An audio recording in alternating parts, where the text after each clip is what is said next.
We've talked a lot about Apple's foldable iPhone over the past year. We've seen leaks, mock-ups, dimensions, and endless speculation. And while this device isn't officially out yet, and likely won't be until next September, this is probably the closest thing to a hands-on experience we're going to get for a while. Now, to be clear, this is not a real iPhone Fold. But it is a physical 3D printed mock-up created by a designer using the latest leaks and reports, and surprisingly, it tells us a lot. According to current rumors, Apple's foldable iPhone will feature a 5.4-inch display when closed, expanding to around 7.6 to 7.7 inches when unfolded.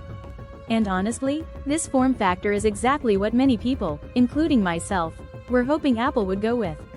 When closed, the phone feels shorter and wider, more like a traditional iPhone instead of the tall, narrow approach Samsung uses with the Galaxy Z Fold. When opened, it feels very iPad mini-like, which makes way more sense for multitasking and content consumption. This approach is closer to what Google originally did with the Pixel Fold, but even more compact. Compared side by side with other foldables, this rumored iPhone Fold looks noticeably smaller and more pocket-friendly. Now, take all of this with a grain of salt. This is still based on leaks. But if these rumors are accurate, Apple's foldable could look very close to this. Looking at the back, the design appears similar to recent iPhone Pro models, a glass cutout area for wireless charging, surrounded by metal. Materials are still heavily debated.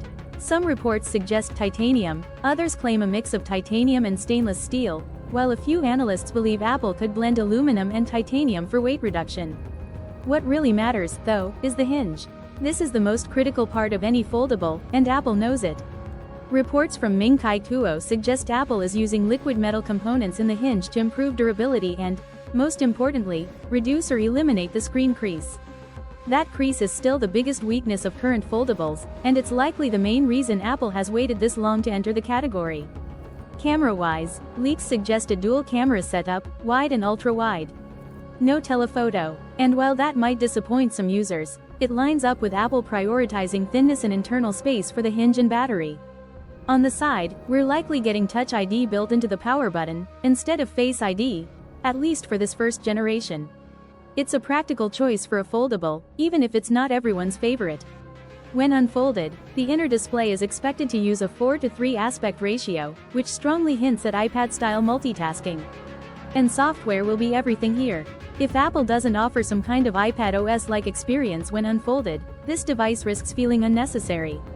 But if Apple nails the software, seamless app scaling, real multitasking, and proper large screen optimization, this could be the foldable that finally makes sense. As for price, brace yourself.